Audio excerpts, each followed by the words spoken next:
8h07 e termina hoje, como foi dito aqui pelo Cláudio Humberto, o prazo para o presidente Jair Bolsonaro sancionar a lei de abuso de autoridade. Ontem o presidente disse que vão ser acolhidas integralmente as manifestações de vetos do seu ministro da Justiça, Sérgio Moro, e do secretário-geral da presidência, Jorge Oliveira, e ainda as sugestões da Advocacia Geral da União e da Controladoria Geral. O presidente não citou, porém, os pedidos de veto feitos por parlamentares. Ele completou que, com essa medida, haverá garantia de que a essência do projeto fica preservada, sem prejuízo a juízes, promotores, policiais e demais autoridades no exercício de suas funções. E ressaltou que a palavra final do projeto ficará sob a responsabilidade do Congresso democraticamente eleito. Em entrevista à Rádio Bandeirantes, o criminalista Fábio Tofik elogiou a lei de abuso de autoridade e disse que o texto é o que mais se aproxima do ideal. Eu acho que essa lei, ela é o que nós conseguimos de melhor. Ela é o que mais chega perto do ideal. Ela trabalha com condutas extremamente específicas, bem precisas, bem definidas, de modo que ela parece trazer aquilo que a sociedade nesse momento precisa. Nós estivemos aí às voltas recentemente, mais em casos de repercussão, com vários abusos, né, que são cometidos na justiça penal, principalmente, mas que não são novidade. Então, mas com tantas mudanças, tantos vetos, né, Cláudio Humberto, será que não desfigura, não, a lei de abuso de autoridade? Eles dizem, né, o ministro da Secretaria-Geral, que a quem coube a tarefa de consolidar esses vetos, ele disse que o projeto será conservado em sua essência. Mas, puxa vida, 36 vetos, não há essência que resista, né? Eu visto de perto, o projeto é melhor do que parecia no começo, né? Porque ele nasceu de uma má intenção, nasceu de políticos mal intencionados tentando criar constrangimentos para quem os investigava. É só você verificar que entre os autores da proposta inicial estava Renan Calheiros, né? Então, mas toda o outro aquela proposta... Requião também, né? Não é isso? E o Requião também, exatamente. Mas aquele texto original foi transformado de tal maneira que virou outra coisa, né? E é muito melhor do que a proposta original, sem dúvida nenhuma. O problema é, como disse o especialista que ouvimos agora, é que são muito frequentes os casos ou evidências, né, de abuso de autoridades, sobretudo na área criminal. E por isso o projeto ganha, à medida que os dias vão se passando, vão ganhando mais defensores, né, mais adeptos. Porque, afinal de contas, um projeto como esse é um elogio às garantias e direitos individuais, né, do cidadão.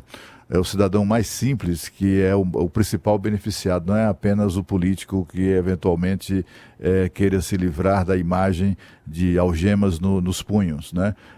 Porque se a autoridade comete abusos com gente que é importante, imagina o que ele não fará com pessoas, com o Zé Ninguém, né? Com alguém que não é notícia, porque afinal de contas não tem relevância social, digamos assim. Qual é o risco dos vetos serem vetados no Congresso? Sim, eu acho que derruba tudo. Eu acho que o ânimo do Congresso é de conservar esse projeto. Se você for verificar a resistência, você não vê muitos parlamentares reclamando desse projeto, né? Tem ali um grupo de 33 senadores que se organizaram, etc., e que compõem basicamente a oposição ao governo, e foram inclusive a manifestar ao juiz Sérgio Moro o inconformismo e tal com esse projeto, mas são 33 em 81. Na Câmara dos Deputados a diferença é ainda maior, quer dizer, você não vê ali ninguém reclamando desse projeto, não. Só quem reclama são aquelas pessoas que se sentem de alguma maneira ameaçadas. Mas eu queria fazer aqui uma provocação para toda a mesa. Porque assim, o que é que essas pessoas que resistem tanto ao projeto de lei da autoridade, o que é que elas temem? Temem o julgamento a avaliação que será feita por um promotor? Porque para uma autoridade vir a ser denunciada por abuso de autoridade, essa denúncia terá que ser referendada por um promotor, por um representante do Ministério Público. E essa denúncia será julgada também por um magistrado. a impressão que passa é que quem reclama do projeto não confia muito na capacidade, na isenção de procuradores ou de representantes do Ministério Público ou da magistratura que vão avaliar e julgar denúncias de abuso de autoridade. É verdade, Cláudio. Esse projeto ele vem muito mais para proteger o cidadão do que para punir a autoridade, né? É um avanço que nós temos aí, porque esses pontos todos trazidos pela lei de abuso de autoridade, eles já estão previstos na nossa legislação, né? O que está se fazendo é o seguinte, está se colocando, está se direcionando capítulos específicos para cada um. Ou alguém acha aqui que algum juiz que determinar uma prisão arbitrária, sem fundamento, ele não pode ser punido hoje. Seria um absurdo a gente falar que uma legislação não prevê uma punição para quem decreta uma prisão arbitrária. O que nós temos hoje em dia é a falta de punição justamente por um aspecto corporativo, né, das instituições que continuará existindo. Então, será que continuará existindo? Será que essa legislação não é uma forma de pressionar Tomara que essas corporações? Foi criado pela Emenda 45, o Conselho Nacional de Justiça e o Conselho Nacional do Ministério Público para regular as atividades do Ministério Público e do Poder Judiciário. A gente vê, vez por outra, promotores, procuradores e juízes sendo punidos. Quais são as punições? Disponibilidade, a perda do cargo. Uma coisa que falta nesse projeto de abuso de autoridade, aliás, é você tirar os vencimentos do juiz que é aposentado compulsoriamente. Um juiz que é pego vendendo sentença no Brasil, ele chega a ser julgado, ele chega a ser condenado. Só que sabe o que acontece com ele? Vai para casa ganhando salário integral.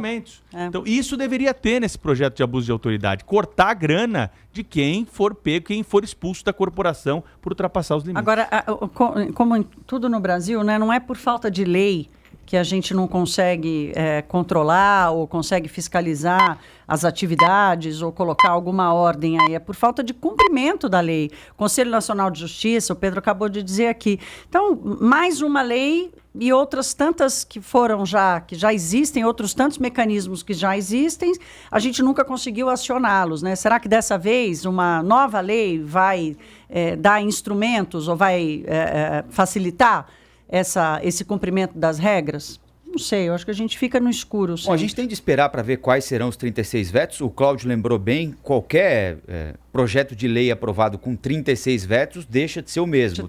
Tem o seu conteúdo profundamente alterado. Acho que para o presidente da República talvez até seja o melhor dos mundos. Vai às mãos dele, ele fica bem com quem o elegeu, ele fica bem com quem foi às ruas defender a Operação Lava Jato, ele fica bem do ponto de vista político com quem entende, para mim, equivocadamente. É claro que passa pela cabeça de muitos políticos que essa é uma vingança contra a Operação Lava Jato. Acho que se a Lava Jato não tivesse atravessando esse momento delicado, a partir das divulgações das conversas pelo Intercept, com outros veículos, talvez o projeto não tivesse passado. Foi uma janela de oportunidade também para quem queria desgastar a Operação Lava Jato.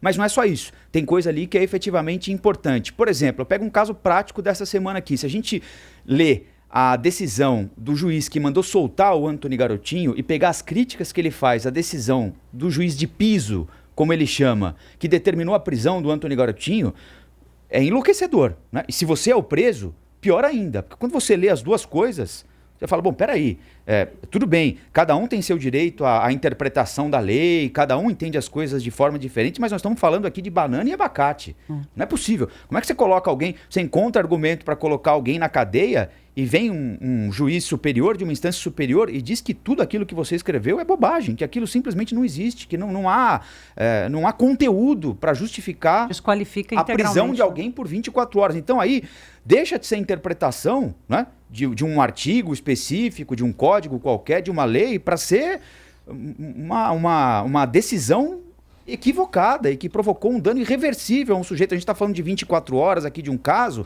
mas pode ser um sujeito preso equivocadamente, e a gente tem cansado de ver isso aqui por 3. No Rio de Janeiro acabou de acontecer um sujeito preso equivocadamente por mais de um mês. Se não fosse a família correr atrás de uma investigação paralela, estava lá até hoje, né?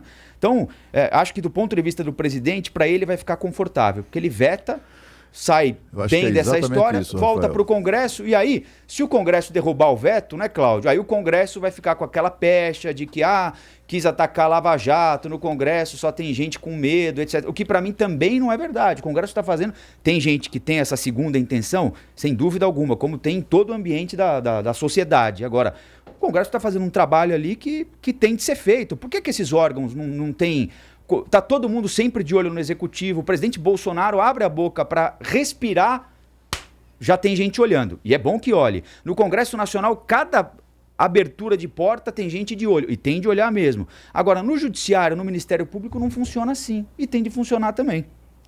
Exatamente. Eu acho que é isso. Os vetos se destinam a isso. Ele vai fazer vetos que sejam coerentes com a sua pregação, com o que ele disse a vida inteira, o que ele defendeu a vida inteira, vai atender ali o seu eleitorado e vai ter ali o argumento para, quando for cobrado mais na frente, até eventualmente durante a campanha, uma próxima campanha eleitoral, dizer, olha, eu vetei, eu cumpri o meu papel, mas o Congresso é que entendeu de forma diferente e tal.